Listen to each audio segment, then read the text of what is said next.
Hello, welcome to Christmart. Do you need any assistance finding your salvation?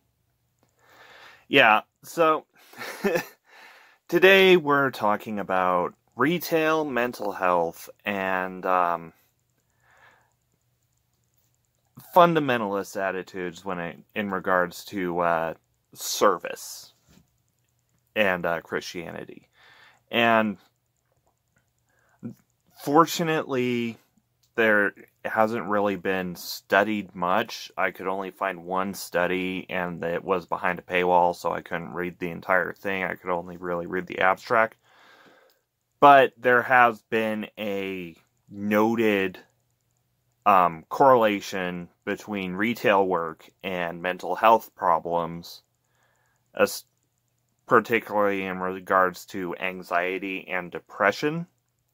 And given how last Friday was the annual stampede for a cheaper TV, I figured it would be a good topical time to kind of compare and contrast these attitudes portrayed by larger retail chains with attitudes presented through more fundamentalist sects of Christianity, and how that can take a negative toll on one's psyche.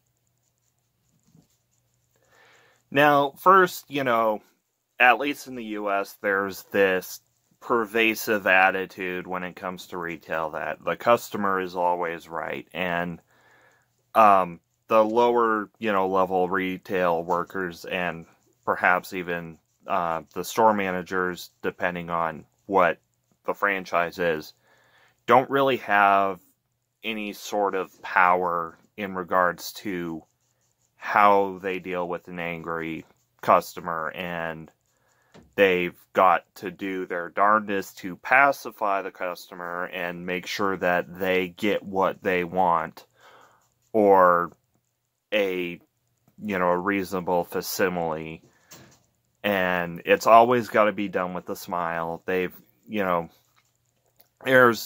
You are there to serve the customer and darn your dignity or mental health. Like, if you get pushed too far, you've got to go through it until your next scheduled break. And I'm talking very generalistic.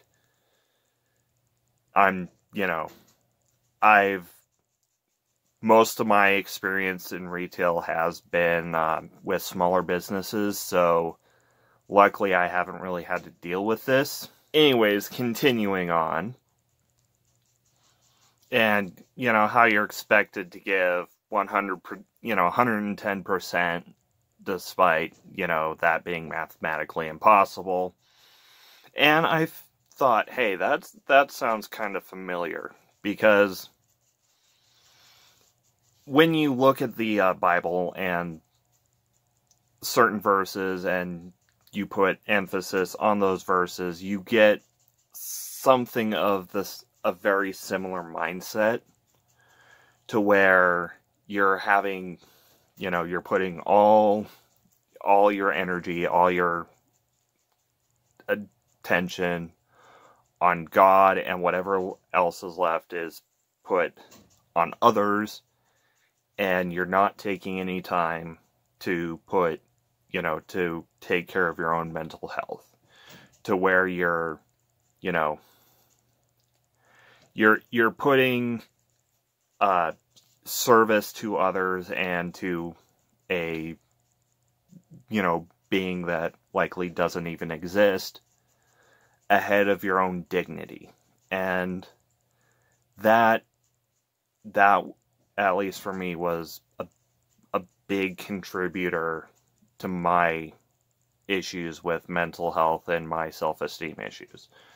And you're just pushing and pushing and pushing off your time to take a few seconds, recollect yourself, focus on getting yourself in a good mental, good healthy state mentally, putting it off until your weekend where you can finally be you and you're off shift, or putting it off until you die and you go to heaven and get to finally have some time to relax and recuperate. I'll sleep when I'm dead. And, the focus, you'll get a lot of the Jesus washing the disciples' feet. The first shall be last, last shall be first. Really focusing on you giving and giving and giving and giving, and until you're nothing left but a husk. And, and what little amount of dignity is like, oh, but, God specifically chose you. He knew you in your mother's womb. So you can, kneel before him and service his ego. And, recruit others into the pyramid scheme in the sky. And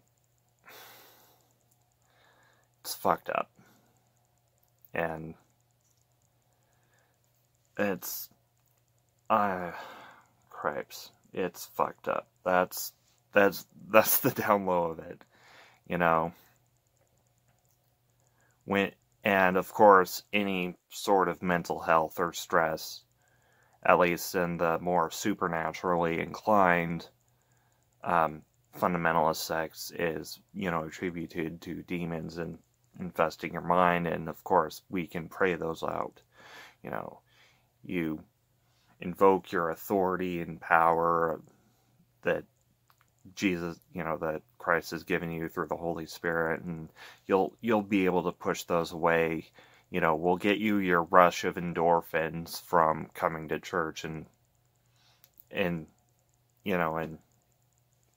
partaking of these rituals, and you'll be fine for, a few days, and then you'll need another hit. You'll need another hit of that Jesus juice to keep you going, but it can't keep you going. It can't. That's the tough truth right there, is it can't keep you going. You can't keep your glassy-eyed fake smile, your customer service, your Christian face going, and